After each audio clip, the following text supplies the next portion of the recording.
রাজধানীর ব্যস্ততম রাস্তায় দীর্ঘ লাইনে যানবাহনের নিথর স্থবিরতা। এটি কোনো যানজটের চিত্র নয়, বরং জ্বালানি তেলের আশায় ঘণ্টার পর ঘণ্টা অপেক্ষমান গ্রাহকের সারি এটি। রাজধানীর পরিবাগ মেঘনা ফিলিং স্টেশন থেকে শুরু হওয়া এই লাইন এলিফ্যান্ট রোড বাটা সিগন্যাল মোড় ছাড়িয়ে গেছে।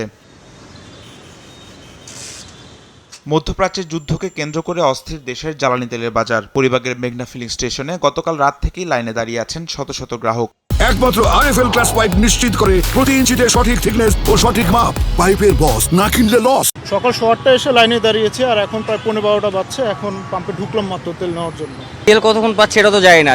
অলরেডি 3.5 ঘন্টা ধরে দাঁড়ায় আছি। যারা টোকেন নিয়ে আসছে তাদের আগে তেল দিয়ে দিচ্ছে, বা রেফারেন্স থাকলে তাদের আগে তেল দিয়ে দিচ্ছে। রোদের ভিতরে সকাল ভোর থেকে মানে আজকে ছুটির দিন অনুযায়ী আজকে গাড়ির চাপটা একটু বেশি। আসলে এখন সিচুয়েশনটা আসলে অ্যাকচুয়ালি যে কি, এটা আসলে আমরা কিছুই জানি না, বুঝতেই পারছি না।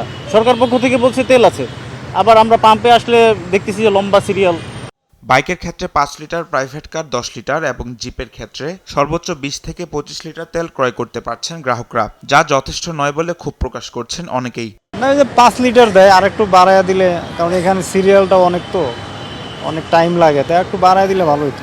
তেলও তো বেশি দেয় না, এই যে 8-10 ঘন্টার থাইকে মনে করেন যে তেল দেবে 10 লিটার, 20 লিটার দিলে মোটামুটি একদিন পর দরকার আসতাম। এই যে হয়রানি, এই হয়রানি তো শেষ নেই। পাম্প কর্তৃপক্ষের দাবি, তেল সরবরাহ যথেষ্ট রয়েছে। গ্রাহকদের উৎকণ্ঠার কারণে এমন পরিস্থিতির সৃষ্টি হচ্ছে।